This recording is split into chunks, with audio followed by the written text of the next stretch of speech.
আমি তনুশ্রী আমার রান্নাঘরে প্রতিদিনের মতন আবার একটা রেসিপি নিয়ে হাজির হয়ে গেছি। আপনারা আশা করি ভালোই আছেন। আপনাদের ভালোবাসায় আমিও ভালো আছি। আমার রেসিপিটা দেখার জন্য সবাইকে জানাই স্বাগত। আমার রেসিপিটা দেখে যদি ভালো লেগে থাকে তাহলে প্রতিদিনের মতন আবদার করে তো এটাই বলি, একটা লাইক শেয়ার সাবস্ক্রাইব করে দেবেন। যাই হোক, আজকের রেসিপিটা দেখা যাক কী রেসিপি। আজকের রেসিপিটা হচ্ছে ওল চিংড়ির ডালনা বানাবো। তাই জন্য দেখুন আমার কি কি লাগবে। ওলগুলোকে ছোট ছোট করে কেটে রেখেছি, সাথে তো চিংড়ি মাছ লাগবেই। নুন হলুদ মাখিয়ে রেখেছি চিংড়ি মাছ।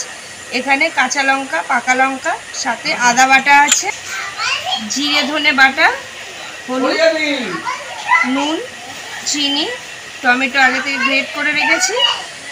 ওলের সাথে একটুখানি আমি আলুও দেবো। আলুও ওলের মতনই ঠিক ছোট ছোট করে কেটে রেখেছি।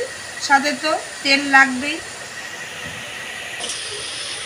গ্যাস অন করে খালি কড়াই বসিয়ে দিয়েছি। খালি কড়াইতে জল দিয়ে দেবো।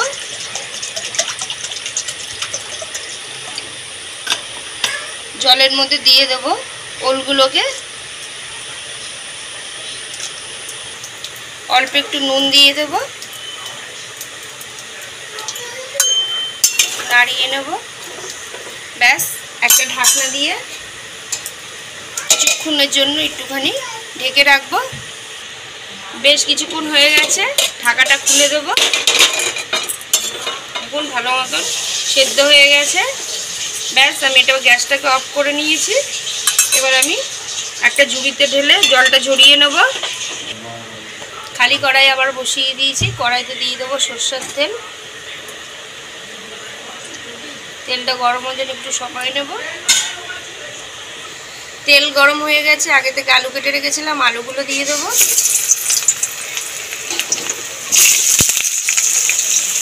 একটু নুন দিয়ে দেবো, একটু হলুদ দিয়ে দেবো,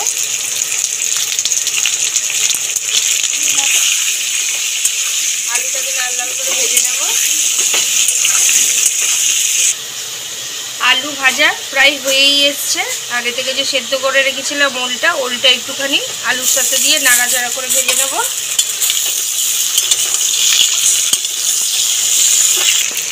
আলুর সাথে ওলটাকেও নাড়াচাড়া দিয়ে ভেজে নিয়েছি।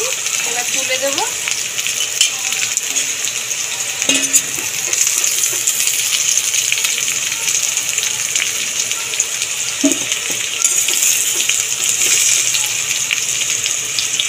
আলু ভাজা গরম তেলের মধ্যে ফোড়ন দিয়ে দেবো লং, এলাচ, দারচিনি আর গোটা জিরে। ফোড়নটাকে নেড়ে ছেড়ে ভেজে নেব।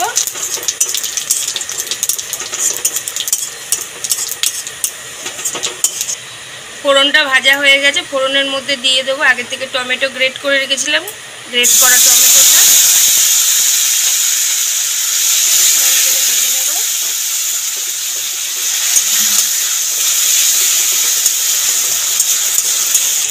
টমেটোটা ভাজা হয়ে গেছে।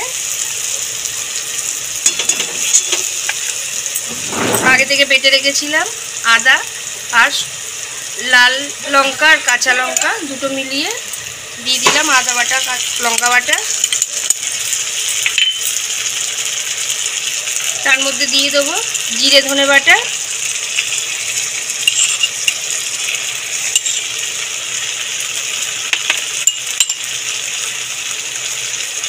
হলুদ,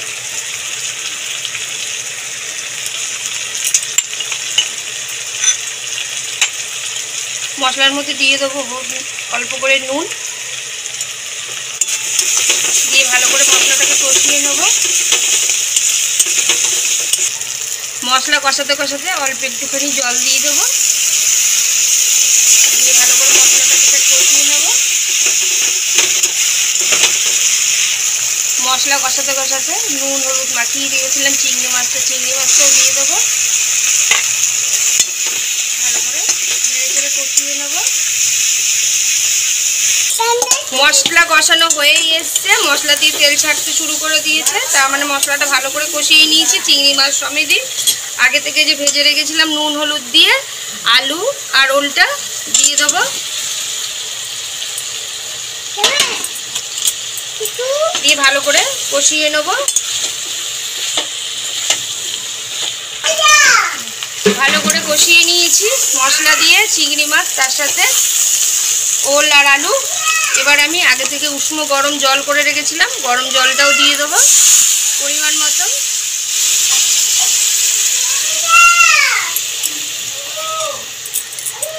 ভালো করে নাড়িয়ে ছাড়িয়ে নেব।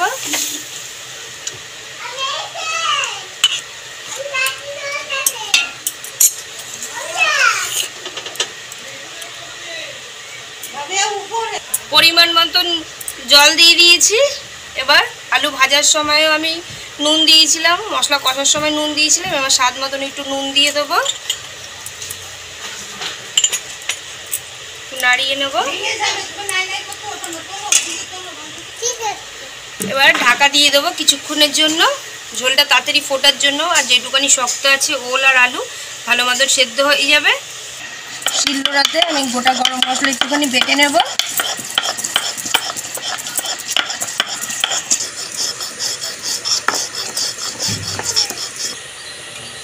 বেশ কিছুক্ষণ আমি ঢাকা দিয়ে রেখে দিয়েছিলাম, মাঝে মাঝে ঢাকাটা খুলে আমি একটু নাড়িয়েও দিয়েছিলাম। যদিও দেখুন আলু ওল সবই ভালো মতন সেদ্ধ হয়ে গেছে। আমার রেসিপি মোটামুটি তৈরি হয়ে গেছে। এবার নামাবো। নামানোর আগে দুটো জিনিস দিয়ে নেব, একটুখানি চিনি দেবো,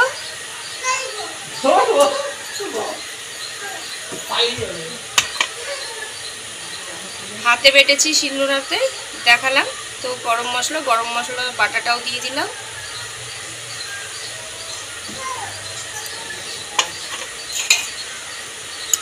ব্যাস নাড়িয়ে নেব।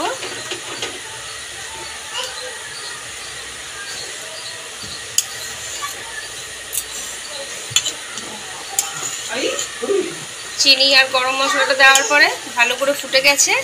আমি নামিয়ে নেব ওল চিংড়ির ডালনা, কেননা এর থেকে ঝোলটা শুকিয়ে দিলে একদমই শুকিয়ে যাবে। এরকম নামালে খাওয়ার সময় ঠিক একদম মাখা মাখা ভাবটা হয়ে যাবে।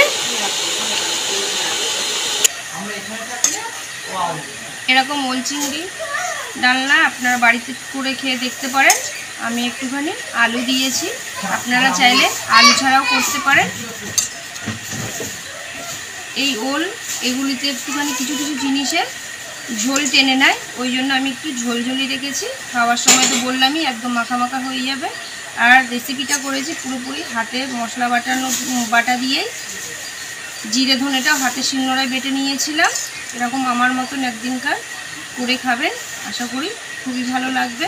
ভাতের সাথে কিংবা রুটির সাথেও ভালো লাগবে, যারা যেরকম খান। যাই হোক, আর ভালোবেসে প্রতিদিনের মতন আবদার তো করি, আমার রেসিপি একদিনকার করবেন বাড়িতে, প্লিজ করে কমেন্টস করে জানাবেন। ভালো থাকবেন, থ্যাংক ইউ।